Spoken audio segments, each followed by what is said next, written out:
एक बढ़िया e sports mouse में क्या क्या चाहिए होता है भाई? लाइट वेट हो, अच्छा सेंसर हो, अच्छा पोलिंग रेट, कनेक्टिविटी अच्छी हो, लो लेटेंसी हो। और जब ये सारी चीजें होती है ना तो प्राइस बढ़ जाता है। लेकिन इन सारी चीजों के साथ एक अच्छे प्राइस पर माउस मिल जाए तो क्या ही बात। तो कॉस्मिक बाइट ने अपना एटलस माउस लॉन्च कर दिया है। मेरे को कमेंट सेक्शन से पता लगा कि भाई कुछ ऐसा नया वैसा आ गया। मैंने कहा क्या बात है। और भाई ये ट्राई मोड कनेक्टिविटी के साथ आता है और इसका प्राइस 2099 2100 रुपीज का है। 2100 में लगता है इंटरेस्टिंग रहा था। अब देखो थोड़े दिन पहले इनका हाइपरनोवा माउस आता, स्वैपेबल बैटरी वाला, भाई वो महंगा था काफी। उसके अलावा इनके बजट माउस आए थे, रैप्टर, फैल्कन करके 3 माउस एक वीडियो में कवर नहीं किए थे। उसके अंदर वायर्ड थे, 500 हर्ट्ज का रिफ्रेश रेट था, एक वो जो वायरलेस वाला भी था पर वो भारी था। अब हाइपरनोवा जितना महंगा माउस भी ना हो और बहुत ही सस्ते भी ना हो, बीच में वायरलेस एंड स्वीट स्पॉट। तो फिर मैं इतना डब्बा खोल लेता हूँ। तुम लाइक शेयर सब्सक्राइब कर दो, जो भी करना है मतलब करो करो फटाफट, शाबाश। तो यहाँ पे कुछ ऐसा बॉक्स हमारे को मिल जाता है और ये व्हाइट कलर है हमारे पास। वैसे हाँ, इसके अंदर ब्लैक कलर भी आता है। ऐसा यहाँ पे माउस निकल जाएगा और यहाँ पे हमारे को ऑरेंज कलर की फेदर लाइट वेट केबल मिलती है। एंड भाई कॉस्मिक बाइट की अब थोड़ी ब्रांडिंग वाली बात हो रही है। डब्बों में भी एकदम जैसे येलो ब्लैक टच है, तो इनकी एक्सेसरीज भी येलो हो रही है। पहले वो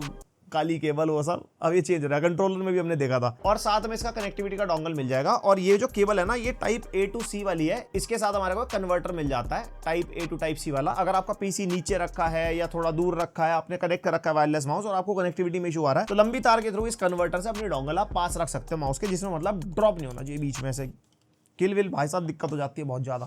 और इसी वायर से आप चार्ज भी कर सकते हो एंड वायर्ड भी आप यूज कर सकते हो अपना माउस। और भाई फुली कार्बोनेट बिल्ड में हमारा माउस है एंड बिल्ड क्वालिटी भाई अच्छी सॉलिड यूज कर रखी है। यहाँ पे येलो टचेस यूज कर रखे हैं बटन वगैरह में, और ये सारे बटन कस्टमाइजेबल हैं। ये मैं आपको सॉफ्टवेयर वाले पार्ट में बताता हूँ। एंड पीछे से माउस कुछ ऐसा है, नीचे हमारे को पीटीएफ ही मिल जाते हैं। एंड जो इसके पीटीएफ ही है वो काफी स्मूथ है। जैसे हम इसको माउस पैड पे ग्लाइड वगैरह करके देख रहे थे ना, ऐसे थोड़ा सा चोट मार के ग्लाइड करा दो तो उससे पता लग जाता है कितने स्मूथली माउस ट्रैवल कर रहा है। और यहाँ पे पता चलता है कि फीट इसके अच्छे लगा रखे हैं और सिमेट्रिकल डिजाइन है, तो बोथ हैंडेडली यूज हो जाएगा। वैसे राइट ही होते हैं सब लोग। तुम में से कोई है जो माउस लेफ्ट हैंडेड यूज कर रहा हो? मेरे को कमेंट करके बताना, मेरे को जानना है मतलब कैसे चला पाते हो, कोई दिक्कत वगैरह तो नहीं आती। और ये बटन भी उल्टे साइड हो जाते हैं ना, जैसे हमारे तो थंब पे सेट है, आपके पिंकी फिंगर साइड आ जाएंगे साइड वाले बटन। तो वो भी एक क्वेश्चन है मेरा, प्लीज कमेंट। और ये 8 बटन माउस है, 2 मेन क्लिक्स, एक स्क्रॉल, फॉरवर्ड बैकवर्ड बटन, और यहाँ पे ऑन ऑफ का बटन मिल जाएगा, एक मोड का बटन है एंड डीपीआई का बटन भी इसी के ऊपर मिलता है। और यहाँ पे 2 लाइट इंडिकेटर भी हैं, एक लेफ्ट साइड में एक राइट साइड में। जो राइट वाला इंडिकेटर है वो चार्जिंग वगैरह को इंडिकेट करता है कि भाई लो बैटरी है, चार्ज हो रहा है और चार्जिंग कंप्लीट हो रही है। उसके अलग अलग कलर्स हैं और इसी इंडिकेटर के ऊपर आपको डीपीआई के कलर्स भी मिल जाएंगे। डीपीआई बटन दबाते हो ना तो कलर चेंज होते हैं एंड कितने कलर पे कौन सी डीपीआई है वो इसके सॉफ्टवेयर में कस्टमाइज हो जाती है। एंड जो लेफ्ट वाला इंडिकेटर है इसके अंदर हमारे को कनेक्टिविटी पता लगती है, डोंगल हो गई, ब्लूटूथ हो गई, उस सब का। और ये जो माउस है भाई लाइट वेट है, 57 ग्राम्स का माउस है। अंडर 60 ग्राम्स कोई भी माउस होता है ई स्पोर्ट्स के लिए बहुत बढ़िया होता है। एंड यस, यहाँ पे ये ई स्पोर्ट्स टारगेटिंग ऑडियंस के लिए तो वहाँ पे लाइट वेट है। और साथ में जो इसकी केबल है ना वो 1.8 मीटर्स की है और ये ना फेदर टाइप की केबल है। मतलब वो जो होती है ना लाइट वेट वाली,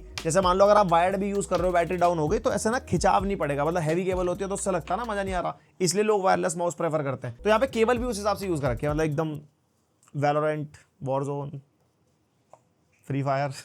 और डिजाइन में एक ड्रॉबैक मेरे को लगा, डोंगल रखने की कोई स्पेस नहीं है। यूजुअली गेमिंग माउस में नीचे डोंगल रखने की स्पेस होती है या पीछे का इसका कैप वैप उतरता वहां डोंगल रखी जाती है, बट नहीं, डोंगल आपको सेपरेटली कैरी करनी पड़ेगी अगर आप ट्रैवल वगैरह कर रहे हो तो। एंड भाई फिर आते हैं फीचर्स, जिसमें सबसे पहले कनेक्टिविटी। यहाँ पे ट्राई मोड कनेक्टिविटी है, ब्लूटूथ वर्जन 5 इसके अंदर हमारे को मिलता है एंड वही 120-130 हर्ट्ज का पोलिंग रेट मिल जाएगा। ब्लूटूथ पे बेसिकली कोई अपना ऑफिस वाले काम करने हो, और उसके अंदर बैटरी बैकअप भी ज्यादा चलेगा, बिकॉज जितना ज्यादा पोलिंग रेट होता है बैटरी बैकअप उतना कंज्यूम होता है। तो ब्लूटूथ में अपनी कैजुअल गेमिंग हो गई या कोई नॉर्मल ऑफिस वाले काम हो गए। उसके अलावा वायर्ड या डोंगल पे अगर आप यूज करोगे तो प्रॉपर 1000 हर्ट्ज का पोलिंग रेट हमारे को इस माउस के अंदर मिलता है। एंड 1000 हर्ट्ज का पोलिंग रेट मतलब 1 मिली सेकंड का डिले, जो कि पता भी नहीं लगता है, यानी कि एकदम फुल वायर्ड वाली फीलिंग आती है। और भाई अप टू 12000 डीपीआई तक ये माउस जाता है, मतलब जो इसका सेंसर है वो सपोर्ट करता है। लेकिन वो ये रियल लाइफ में 1600 या ज्यादा 2200 तक जो मैं यूज करता हूँ। आप कितनी डीपीआई पे यूज करते हो वो कमेंट करके बताना। और ये कौन है 12000 डीपीआई वाले बंदे घुमाने काउंटर स्ट्राइक में गोल गोल। और 300 आईपीएस ट्रैकिंग स्पीड के साथ आता है। आईपीएस मतलब इंचेस पर सेकंड, जितने ज्यादा नंबर उतने इंचेस आपका माउस ट्रैवल कर पाएगा 1 सेकंड के अंदर, जो कि गेमिंग के हिसाब से सही है। यूजुअली वैसे 400 आता है, 400 होना चाहिए था इस प्राइस पॉइंट के हिसाब से, बट लेकिन मैंने ट्राई करके देखा 300 में भी कोई दिक्कत आई नहीं। और इसके अंदर हुआनो के मैकेनिकल माइक्रो स्विचेस यूज रखे हैं एंड कुछ ऐसी आवाज आती है सेटिस्फाइंग। और 20 मिलियन क्लिक्स की ड्यूरेबिलिटी ये बोलते हैं। हमने किलोनोवा सीरीज भी 3 साल पहले रिव्यू करी थी, उसके अंदर भी हुआनो के स्विचेस थे। तो जिसने किलोनोवा लिया है ना, एक बार मेरे को बताना कि अभी तक चल रहा है, क्योंकि हमारे स्टूडियो में तो देखो माउस चेंज होते रहते हैं, हम इतना लंबा खींच ही नहीं पाते किसी चीज को। और इसके अंदर पिक्सआर्ट का PAW3311 सेंसर है, जो गेमिंग ग्रिड वाला ही सेंसर है, ई स्पोर्ट्स वाले यूजर्स को ही टारगेट करता है। और यहीं पे गेमिंग की बात कर लेते हैं। इस माउस से मैंने वॉरजोन खेल के देखी, एक्सपीरियंस बढ़िया रहता है। सेंसर काफी एक्यूरेट है, जैसे वॉरजोन में फास्ट मूवमेंट होती है ना, लेफ्ट राइट इधर उधर माउस लाना पड़ता है, दूर से गोली वोली पड़ जाए तो वहां पे इसका सेंसर जो है मिस नहीं करता, फास्ट स्लाइड वगैरह में भी। एंड लेटेंसी यहाँ पे हमारे को फील नहीं होती, बिकॉज मैं डोंगल मोड पे खेल रहा था, उसके अंदर 1000 हर्ट्ज का पोलिंग रेट, तो 1 मिलीसेकंड की लेटेंसी होती है और एकदम वाइड जैसी फीलिंग आती है। और जिसके माइंड में भी डाउट है ना, जैसे 1000 हर्ट्ज का पोलिंग रेट है, फिर इसके ऊपर 4000 हर्ट्ज पोलिंग रेट वाले माउस भी हैं, 8000 हर्ट्ज तक भी है जो इनका हाइपरनोवा माउस है।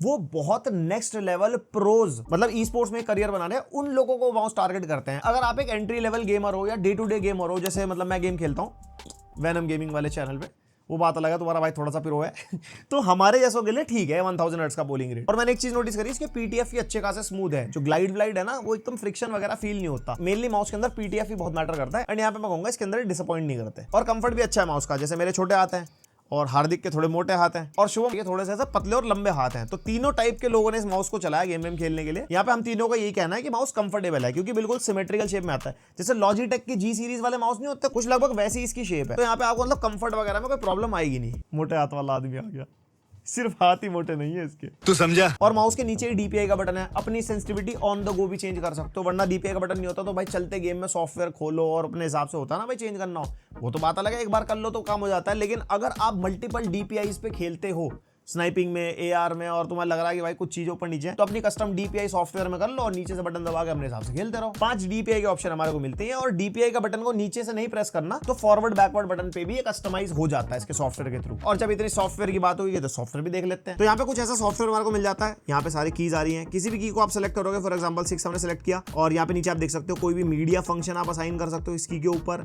या आप चाहो तो यहाँ पे कोई माउस फंक्शन अपना बटन चेंज करना हो। और गेमिंग में अगर आप डीपीआई चेंज करते हो तो डीपीआई लूप तक आप सेट कर सकते हो, बार बार अगर माउस के नीचे से डीपीआई वाला बटन आपको सेट नहीं करना। तो उसके अलावा कॉम्बिनेशन भी यहाँ पे हमारे को मिल जाएंगे, CTRL plus something combination, control S हो गया, कंट्रोल C या V हो गया, वो आप सेट करके रख सकते हो अगर एडिटर वगैरह हो आप। एंड उसके अलावा डीपीआई वाला ऑप्शन मिल जाता है, इसके अंदर हमारे को डिफरेंट कलर्स मिल जाते हैं, यहाँ पे कलर आप चेंज भी कर सकते हो जो आपके माउस पे चेंज हो जाएगा, एंड अलग अलग डीपीआई के ऑप्शन। एंड पैरामीटर मिल जाता है, इसके अंदर आप पोलिंग रेट चेंज कर सकते हो, और यहाँ पे नीचे और भी एक्स्ट्रा ऑप्शन है, आई डोंट नो इनका काम क्या है, बताना कमेंट करके। और double click interval time, and उसके अलावा भी अलग ऑप्शन है। यहाँ पे मैक्रो का ऑप्शन मिल जाता है, मैक्रो आप बना सकते हो कस्टमाइज, एंड ये अबाउट आता है, यहाँ पे अपडेट आपको मिल जाएगी। और इस माउस के अंदर 500 mAh की बैटरी है, and to be very honest पिछले 1 हफ्ते से हम इसको यूज कर रहे हैं, 1 हफ्ते से अभी तक बैटरी डाउन नहीं हुई। ये normal day to day task और गेमिंग दोनों में चल रहा है। एंड यहाँ पे बैटरी बैकअप वेरी कर सकता है आपके पोलिंग रेट पे, आपके कनेक्टिविटी मोड पे, तो एवरेज 10, 15, 20 घंटे तो वैसे वायरलेस माउस चली जाते हैं, और 500 mAh बैटरी, तो इतना तो चली जाना चाहिए। तो देखो अगर इस माउस को कंक्लूड करता हूँ, 2000 रुपीज के आसपास का अगर आपका बजट है, एंड एक्चुअली आप ई स्पोर्ट्स गेम ज्यादा खेलते हो, वैलोरेंट, CS2, वॉरजोन, और कौन सा ई स्पोर्ट्स गेम आप मेरे को कमेंट करके बताओ जो आप लोग खेलते होंगे,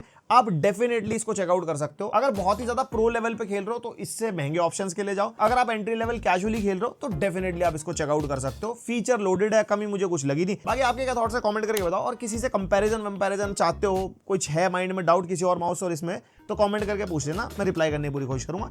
बाकी लाइक शेयर सब्सक्राइब, मिलते हैं नेक्स्ट वीडियो, अब तक के लिए बाय।